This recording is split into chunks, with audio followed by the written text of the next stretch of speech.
Thanks for staying with us. Moving on now to the Punch. Race to 2027. PDP's flag bearer battle begins after Atiku's exit. Awujale's blessing paved way for my 2023 victory, says Tinubu. Doctors begin nationwide strike on Thursday. Zenith Bank emerges Nigeria's best bank at the 2025 Uromi Awards. National Assembly shut down. Senate draws battle lines over Natasha's return. Nigerians spent over $3.6 billion annually on foreign healthcare under Buhari. And let's see if any story inside. We have man arrested for killing girlfriend in Lagos hotel. And tension as cultists kill Rivers chief in community invasion. Which story are you starting with? Yes, I have the Nigerian Medical Association. They're warning that they would ground medical services nationwide if the government fails to meet its demand. They had issued a 21-day ultimatum to the federal government, and that would close on the 23rd of July. And, well, today, as we're drawing close to it, you know, the president of NME has confirmed this. And he said that they were prepared to take decisive action should the government fail to respond adequately to its demands.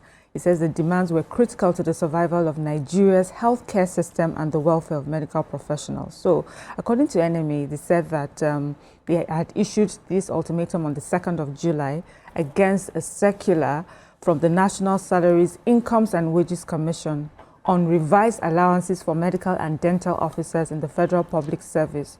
And doctors kicked against it because it violated prior agreements. And therefore, the association issued a 21-day ultimatum to the federal government to withdraw the circular and meet its other demands to avert industrial action.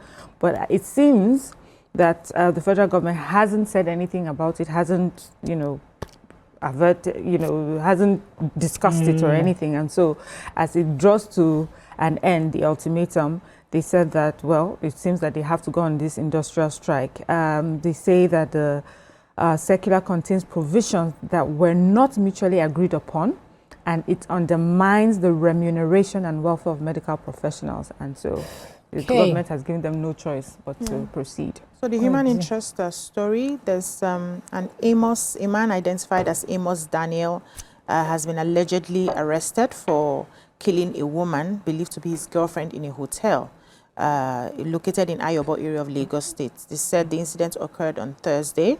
Daniel had checked into the hotel room around 5 p.m. with some friends, while the woman joined them later. After a while, they said they heard a strange noise from the room at about 10 p.m., which drew the attention of other people in the hotel. So they had to check what was happening. They didn't hear any noise. They had to forcefully enter the room. That's where they found the deceased, who was lying in a pool of her own blood. The 3 guests, 2 had checked out earlier before that noise happened, and they found, you know, the deceased. And so they just suspected that maybe the 3rd person was still lurking around the corner. And so by the time they found him, they had beaten him to a pulp before they finally involved the police. And by the time the police came, he confessed that they had killed the lady for ritual purposes. And so he's been taken into custody right now. So I have a data from Central Bank. According to the detailed analysis from the statistical bulletins by the Central Bank called the Health Related and Social Services Report, it says that Nigerians spent $29.96 billion on foreign medical expenses during the 8 years of former President Muhammadu Buhari. And this was precisely covering the duration, that was June 2015 to May 2023. The data reviewed by the correspondents showed that the depth of Nigeria's dependence on foreign healthcare services, with CBN's record showing year-on-year movement upwards.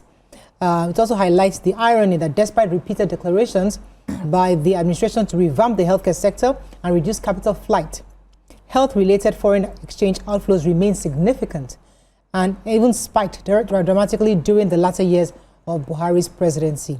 The close of review of the spending pattern shows that the first year of Buhari's presidency recorded the single highest amount of spent on medical tourism. Really sad. We have to find a way to make this a downward turn. Definitely. So, Edo State Governor Monday Okpebholo has defended his remark concerning Labour Party's 2023 presidential candidate Peter Obi.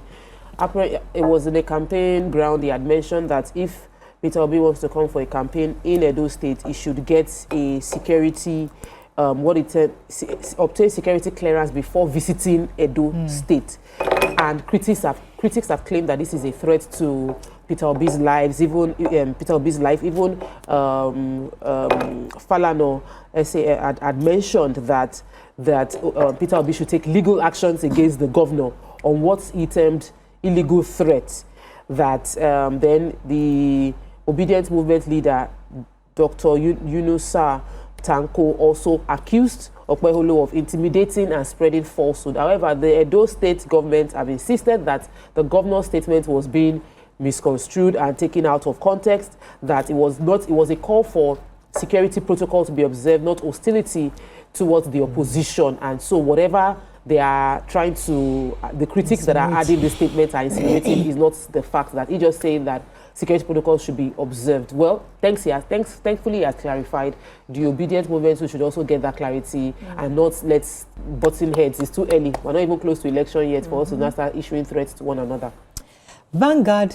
Why Obi El-Rufai are yet to join ADC, says Bolaji Abdullahi.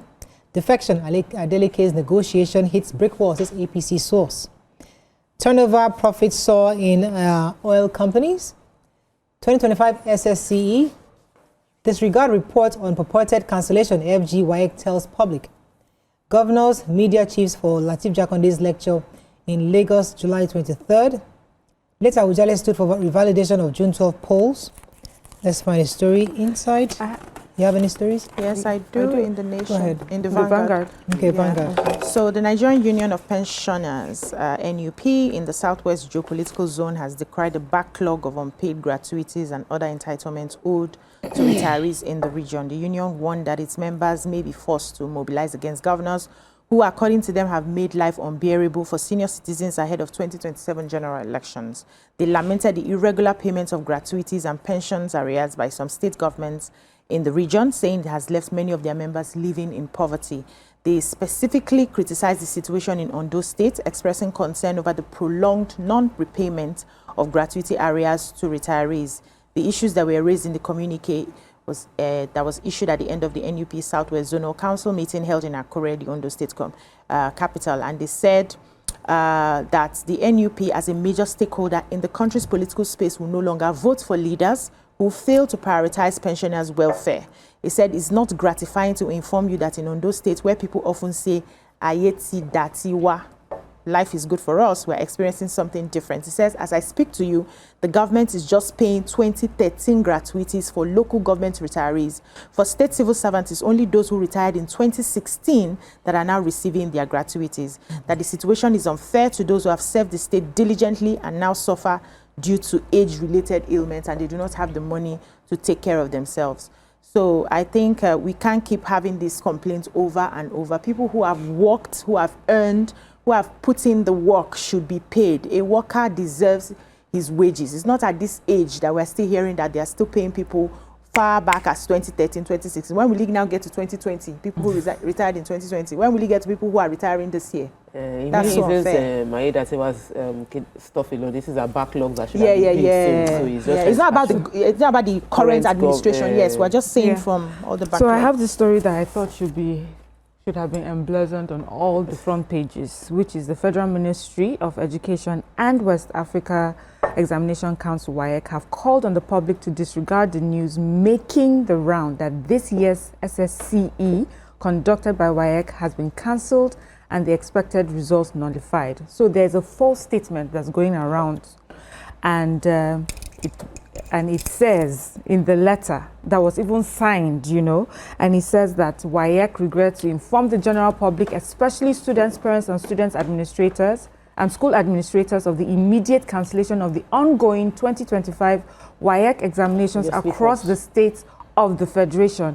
It goes on to say, this is difficult but necessary decision follows escalating reports of widespread examination malpractice, coordinated leakages of question papers, and unauthorized digital dissemination of exam materials through social media and AI-enhanced cheating tools. Wow. And it talks about investigations, blah, blah, blah, blah, blah. And it's signed by Dr. Mrs. Aisha Lawal, said to be DG Federal Examinations Regulatory Board of the Federal Ministry of Education. But as of this morning, we hear that that is fake. As no as official as it looked. As official as it looked, you know. And they said that they don't know who wrote that letter. Hey. It did not come from their office, and they are investigating, but these are just mischief makers. The government has not sat down with anybody to cancel any examination. That's the world we're living in now. So we need to investigate this. Yeah. We need to know who this person is or this group of people are.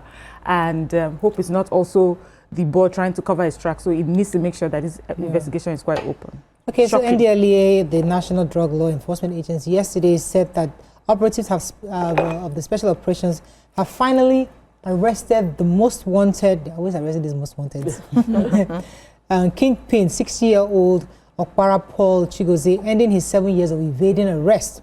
Spokesman of the agency, Femi Babafemi, was saying that Chigozie was caught attempting to ship large quantities of cocaine and meth to the southeast and other parts of the country. Okpara, who has been on the wanted list from NDLEA since 2019, was eventually nabbed at his hideout at 72 Michael Ojo Street, Isheri. That's close by you. On Sunday, following the interception of some of his consignments at 5:45 a.m. the same day on Apapa Oshodi Expressway. This is, I mean, first of all, kudos to NDLEA. They are working even at 5 a.m. while we are sleeping. They are here intercepting criminals.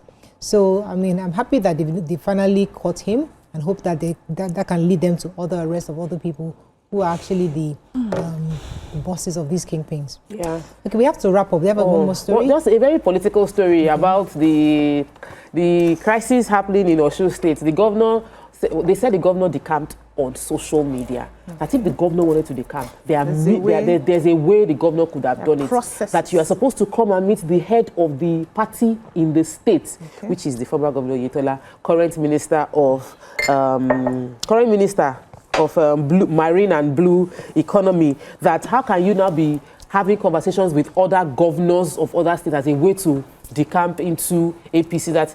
And besides, they have a list of issues with the current governor of Osun State. They don't want him. He has a lot of baggages. According to the APC, they said he sacked teachers without replacing them, that he sacked health workers without replacing them, that he's building substandard roads and bridges, and they asked for the design of the bridges, but till now they have not been able to present any design of the bridge to them. So what will they tell the people when he brings his baggage into their party? Okay. That's all we can take on Front Bridge Review this morning. We'll come back, move on to our hot topic of today. Stay with us. We'll be right back.